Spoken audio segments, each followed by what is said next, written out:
Question Lakshman जी की FIIs क्या करेंगे। मेरे जितने लिमिटेड दोस्तों से बात होता है जो एफआईआईज में बैठे हैं, के लिए भी हम जैसे रिएक्ट कर रहे हैं उनके लिए भी यही है। ये कंप्लीटली एक अननोन टेरिटरी में घुस गए हैं। अब क्या होगा, कहां पे क्या करेंगे, उनको भी मतलब समझ सही ढंग से नहीं आ रहा है। तो मैं तो एक्चुअली प्रैक्टिकली ग्राउंड में जो देख रहा हूं कि सब लोग मतलब वेट कर रहे हैं, वॉच कर रहे हैं, क्या कर सकते हैं क्या नहीं कर सकते हैं। कोई लॉन्ग टर्म तो छोड़िए, मीडियम टर्म वो भी छोड़िए, शॉर्ट टर्म स्ट्रेटेजी भी नहीं बना पा रहे। नहीं, लेकिन एक चीज तो मान के चल रहे हैं आप लोग, अनुराग जी आप भी ध्यान दीजिएगा कि फार्मा में आप भले ड्यूटी लगा दीजिए, लेकिन ड्यूटी लगाने की धमकी दे दीजिए, लेकिन पूरा फार्मा बना लेंगे यूएस में, ये संभव है नहीं। और बना भी लेंगे तो लंबा समय लगेगा, बड़ा महंगा पड़ेगा। आप पूरा दूसरा अप्रैल गारमेंट हो, नाइकी हो, जो एग्जांपल आपने दिया, बना तो सकते नहीं है। तो बजाय कि इस तरह के एक तरफा हथियार चलाने के, आपके पास बहुत सारे प्लेटफॉर्म होते हैं। बायलैटरल ट्रेड एग्रीमेंट करिए, एक देश से बात करिए। और यूएस तो इतनी बड़ी कंट्री है, उसकी बातों को अनसुना तो कर नहीं सकता। एक बार बोलेंगे कि आप इधर कर दिए, नहीं तो हम यहाँ ये काम करने जा रहे हैं, अपने आप सब कर लेंगे। भारत ने तो बजट में पहले ही ड्यूटी घटा दी। तो इस तरह का हथियार चला करके आप पहले अपना इतना नुकसान कर लीजिएगा, फिर कहेगा नहीं जी अब तो हम ठीक हो गया, फिर से वापस करते हैं, तो बड़ा ही गड़बड़ हो जाएगा पूरा। क्यों? हाँ, तो लक्ष्मण जी देखिए, अच्छा इसमें दो डायरेक्शनल बातें हैं, बट पहले मैं एफआईज का बात बाद में करते हैं। बट हाँ, पहले ये हाँ। जो आपने टैरिफ की बात कही, देखिए हम्म। थोड़ा अनफेयर गेम चल रहा था वर्ल्ड में, राइट? अब इंडिया का ट्रेड देख लीजिए। इंडिया में नैरेटिव क्या चला रखा है लोगों ने? देखिए हमारा तो एवरेज टैरिफ 11% है, यूएस का 4% है, 6-7% का ही तो डिफरेंस है, क्या बड़ी बात है? This is a this is a false story. India auto पे, कार्स पे 110% टैरिफ लगाता है, इंपोर्टेड टैरिफ, इंपोर्टेड कार्स पे। उसको काउंट नहीं करें। बाकी सब लग्जरी आइटम्स पे 100, 150, 200% का टैरिफ है, वो आप काउंट नहीं करें, बोले देखिए हमारा टैरिफ तो 11% है। ये सब नॉनसेंस है। Reality is free trade both sided होता है, and that's where I think अब कॉन्वर्सेशन जब होगा तो वो कहेंगे कि ये 40 बिलियन का गुड्स डेफिसिट है, ठीक है छोटा है, लेकिन द पॉइंट इज 90 बिलियन के ट्रेड में, गुड्स में 40 बिलियन का डेफिसिट है इंडिया का। तो कुछ तो इंडिया रोक रहा है ना आने से। तो आई थिंक वो एक गोल है जो आप सब अचीव कर लेंगे, राइट? क्योंकि उसमें छोटी इकोनॉमीज को नुकसान ही होने वाला है अगर वो नहीं करते हैं तो। और वो पहले कोई इग्नोर करता था, अब ये इग्नोर करने को तैयार नहीं है, राइट? तो पहला तो ये मैं बता दूं, बिकॉज ये जनरली इसका डिस्कशन कम होता है इंडिया में। वो बोलते हैं देखिए हमारा तो फेयर है, पता नहीं वो क्यों गलत लगाया है 36-25%। मैंने हर जगह सुन लिया ये सब, ये you know this is this kind of this is a very false narrative, right?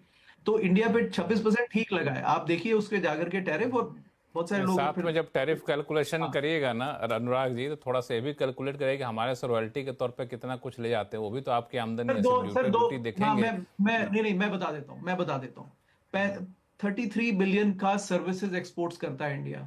उसमें हमारे बीपीओ, आईटी, टेक्नोलॉजी कंपनी सब आती हैं। यूएस करता है 24 बिलियन का सर्विसेज एक्सपोर्ट्स इंडिया को। उस 24 बिलियन में 2 बिलियन की रॉयल्टी है, और 12 बिलियन का यूएस ट्रैवल है इंडिया से लोगों का। तो अगर उसको नापेंगे तो लक्ष्मण जी फिर उसमें फिर बात फिर गहरी हो जाएगी। I am telling you. बात करें, ठीक है, चलिए इसमें हम लोग हाँ नहीं तो जाएंगे क्योंकि हम मतलब, लोग फिर हाँ मुद्दे हाँ, से भटक तो जाएंगे। अब मुद्दा मैं ये है सिर्फ वही मेन कह रहा कि हूँ। नहीं नहीं, एफआईज क्या करेगा। मैं सिर्फ मुद्दा इतना रख रहा हूँ कि वो फॉल्स नैरेटिव चलाने की जरूरत नहीं है कि 26% उन्होंने बेमतलब में लगा दिया। India is notoriously high tariff country, सबको पता है, किसको नहीं पता, ये एवरीबडी नोज दिस, राइट?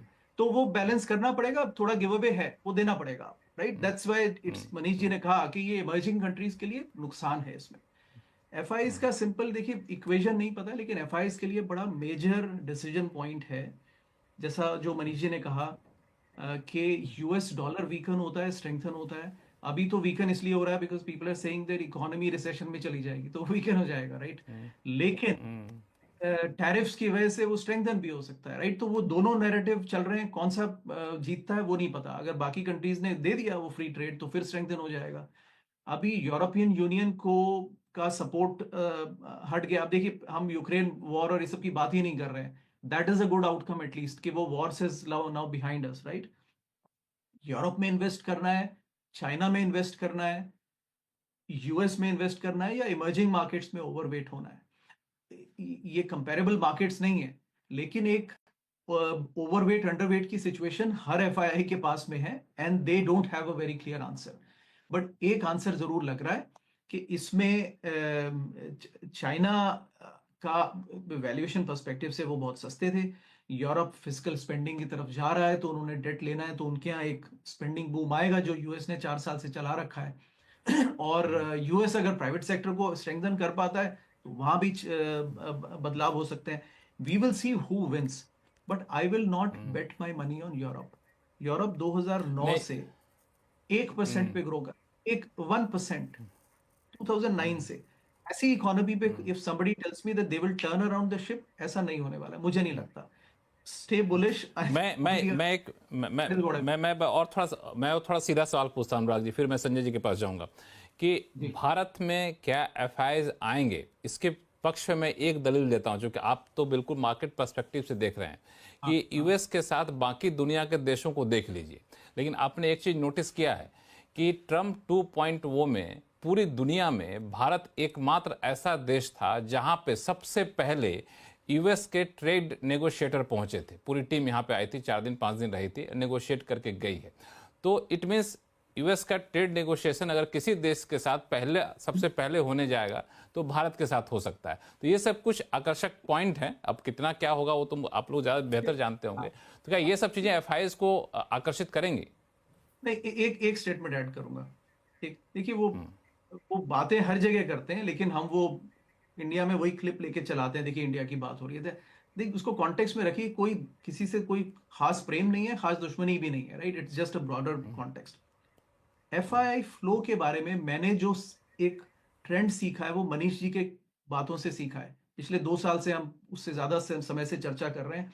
उन्होंने जो रिसर्च की है कि कैसे 2012-13 में वो पीक हुआ एफआईआई होल्डिंग्स, और उसके बाद ग्रेजुअली वो अब 22% से अब 15-16 पे 15% पर आ गया है। उसका कॉन्टेक्स्ट क्या है? How when $100 flows from US and $2 comes to India, उसका क्या फ्लो है, वो उसके बाद ही मैंने ट्रैक किया, राइट? अगर किसी ने नहीं सुना है तो वो उसको सुन लीजिए, कौन से एपिसोड्स में है। कहीं ना कहीं कोशिश करूंगा, मैं भी डालूंगा। उससे बेहतर कोई आपको ट्रेंड फ्लो नहीं मिलेगा। अगर एक ट्रेंड लॉन्ग टर्म ट्रेंड 22% से 15 पर आ गया है, to expect that it will go back to 20, मुझे नहीं लगता, राइट? तो there is a long term story there.